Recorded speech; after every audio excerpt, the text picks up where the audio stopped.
All right, last video in the series, concepts 4 of 4. This goes through concepts 16 through 20. If you watched the last video, you saw obviously concepts number 3. None of the concepts in that video will link directly to the ones in this video, but we do have 2 or 3 that will link in this video with one another. So, concept number 16, we call this relax and flow. Any Wing Chun teacher should tell you that the key to faster, more powerful punching, to better sensitivity, things like that, is to relax. Men, unfortunately, we have to learn how to relax our upper body, specifically our neck, shoulders, and upper back.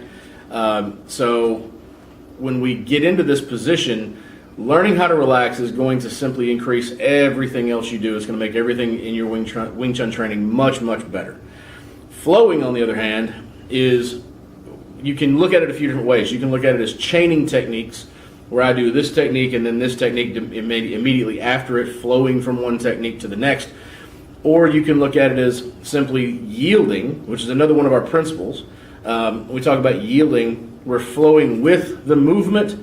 We have what's called leading and following. So if someone, say, pushes me, and I turn my body to evade or to be elusive from that push, I simply follow those hands and I can flow with that movement.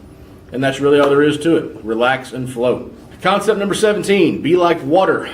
Always take the path of least resistance. That is what water does. Wing Chun is called a water art for that reason. Our whole goal is to take the path of least resistance as often as possible. So obviously this concept and the last concept, number 16, relax and flow, will obviously link to one another. So when we're taking the path of least resistance, if we think about what is going to give us the most trouble, that's what we want to stay away from. Okay? That sounds very simple, and it is. It's very simplistically minded. So if I have say a hook punch, a circular attack coming in at me from my left, well, if I go this way and I try to hit the hand, I'm farther away from my target. I'm attacking this hand, and I'm worried about the other hand coming in behind me possibly. Excuse me, depending on the situation. So we take the path of least resistance, which means we're going to go straight in as quickly as we can and be done with it. Concept number 18, this is one of my personal favorites. Chase the target, not the hands.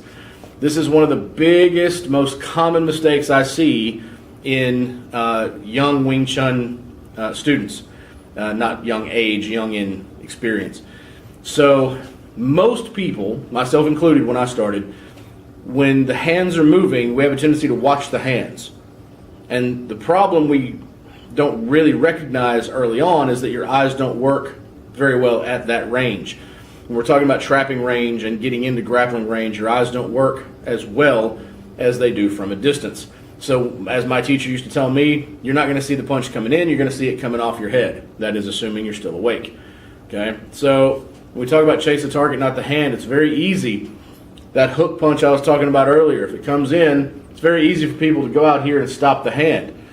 But if we think about it, if we're trying to relax and flow, we're trying to take the path of least resistance, we're going to go to the source of that attack as opposed to the attack itself. Now I may throw a tan da.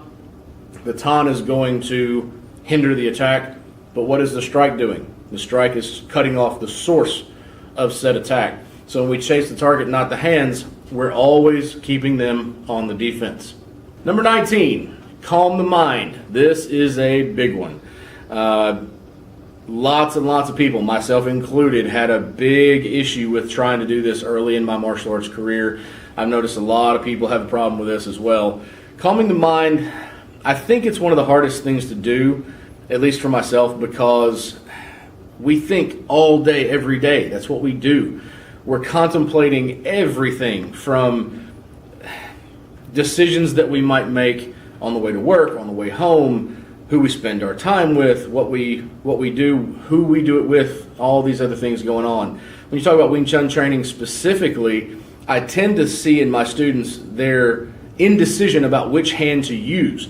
I get a lot of questions like, which hand should I use here? Which one is the best here? And my answer is usually whatever's more comfortable, whatever gets the job done fastest. In other words, chase the target, not the hands. So if you're using a tonsile and a pock sow gets you there faster, use the pock. Okay. Another rule I have in my school is if you pick two hands, one you're really comfortable with, one you're not so comfortable with, do the other one. Do the one you're not so comfortable with so that you can become more comfortable with it.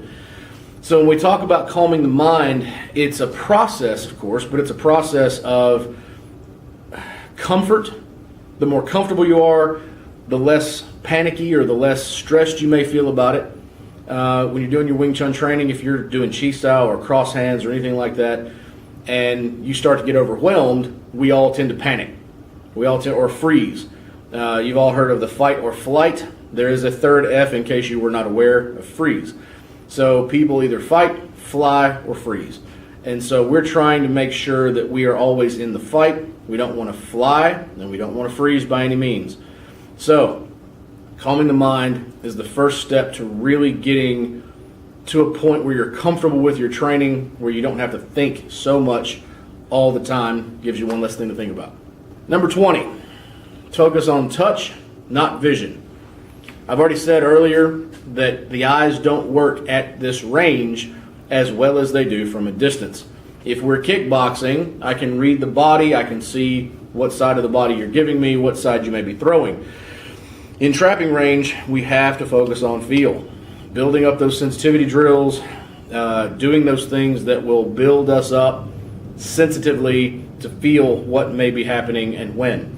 So if you can focus on touch, not vision, you're going to respond quicker, your timing is better, and you're able to have an advantage for longer. Thank you for watching this series. I hope to see you back with my next few videos. Have a good one.